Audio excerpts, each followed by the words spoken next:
when you think of yoga, those of you who raised your hand, what comes to your mind? What images or what ideas come to your mind when you think of yoga? I mean, yoga, what's the first thing you think of? People doing weird body movements. Weird body movements, okay? What first thing that comes to your mind? Exercise, so kind of, there's a fitness component there. First time I was ever introduced to yoga was about 1977, thereabouts. And my brother had this book. I don't know how he got it or where it came from, but I noticed that he had this book in his library. It was called Yoga, Youth, and Reincarnation.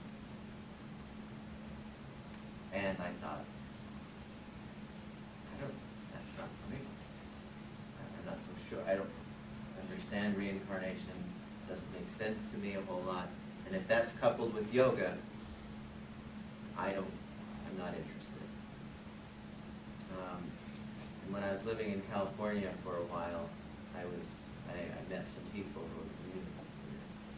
And they wanted to teach me about yoga. And so I said, okay, we'll sit down and tell me about yoga. And one evening, I remember this, they were just telling me all this philosophical stuff. This stuff about here's how life is, and here's how the energy of life runs through us all, and all this stuff. And I was going, nope. It didn't, because I'm very, very comfortable and happy with my own philosophies and my own beliefs, my own personal, feelings about how life is. And none of this fit. What they were saying to me, none of that fit. And so another, wall went up between me and yoga. I said, it's not for me. It's just one of those things. Certain people do it, fine for you. And a few years later, I'm a huge basketball fan, and I always liked watching professional basketball. And it was on two completely separate occasions where they were interviewing two basketball players. One of them was, what happened? I'm just wondering if I bite. What's up? If I like sting. You probably know, okay. It'll fill in. Don't take it personally. No one wants their butt right in When we're doing downward dog. Yeah.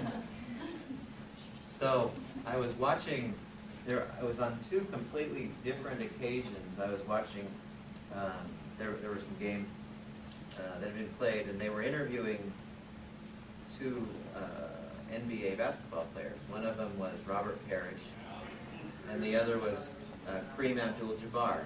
Probably you don't remember Robert Parrish at all, unless you're a real basketball fan. Do you remember Robert Parrish? You guys? He was center for the Boston Celtics. And Kareem Abdul-Jabbar, most of us remember, was a center for the Lakers after a few years at Milwaukee, was it? And both of them played into their 40s in the NBA. Now, if you know anything about NBA basketball and the age of most players, very few of them reach 40. And they asked both of these guys, and it wasn't like, okay, what about you, what about you? But when they asked both of these guys, they said, why do you think you've done so well for so long in the NBA? And both of them included in their description, or in their reason, because they did yoga. And suddenly I went, oh, I don't know anything about yoga, but these two guys are doing what I love to do, and so I'm suddenly more interested in it. I still didn't know what it was. It's nothing like it is today. I had no idea what yoga meant, except that these people who are really weird in California liked it. So it was about 1988 where I learned to meditate, and the guy who taught me meditation, after about a few months, I would always go back to him to get kind of checkups on my meditation.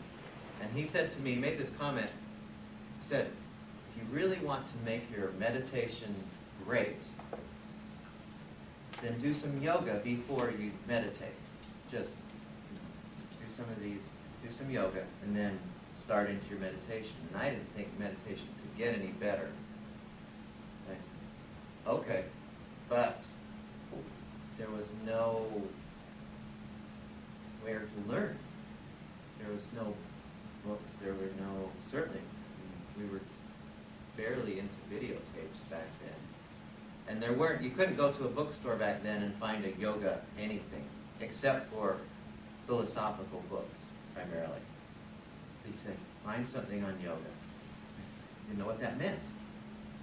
And so, finally I came upon a book. It was written by a guy by the name of Deepak Chopra, who now is world famous for all that he's done in this world of mind-body stuff. And this book was called Perfect Health. And it's on the book list, as a matter of fact. And it had pictures of people being in positions, and he said, oh, this is yoga. I know this sounds weird, because everybody, well, of course I know what yoga is. But back then, nobody, 20, 30 years, nobody knew. And so I tried some of these poses, just positions that you put yourself in. And this didn't feel anything like what those guys were telling me in California. But they said, it said, here's how you do it, and breathe while you're doing it. So I started doing it, and I was amazed at how good I felt. And it really did positively affect my meditation.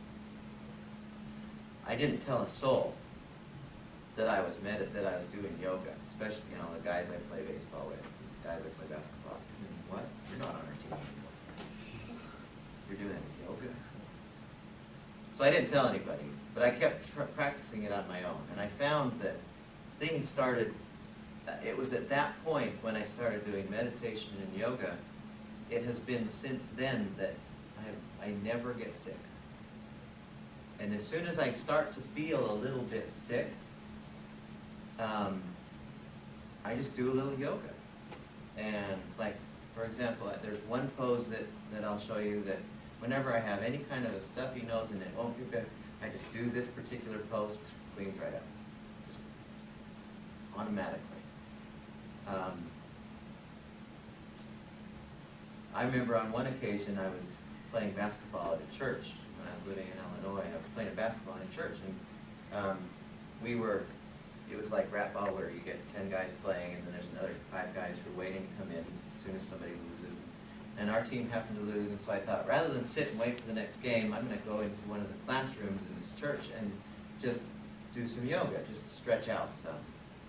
And so I went in the classroom just by myself, and I started stretching, started doing these yoga poses, and I came back to play basketball for the next game, and it was like the rim was about this big around. And I felt like I was twice as fast as before, and I just felt so, athletes who perform a lot, they get into zone. You've heard of that, where they feel like they could do anything. Michael Jordan has talked about this when he was an athlete. A lot of people talk about it. Well, I was there, just suddenly, boom. And suddenly everything went right. Everything went well. I was quicker than everybody. And all I had done is go in and do some of this stretching stuff, this yoga. While I was there in Illinois, there was a lady who came, and I still was pretty quiet about it. And there still wasn't a lot of like we have now. There was a lady who came to the school. We were doing a stress management kind of class, kind of like this one. And the professor, I was kind of a graduate assistant helping out with the class. And there was lady who he invited to come in and teach yoga. And this lady was amazing. She came in and she was like, she was doing the pretzel things with her legs, and she had so much energy. She was just bouncing off the wall, and just unbelievable flexibility. And I talked to the professor there, and I said, Mark, how old is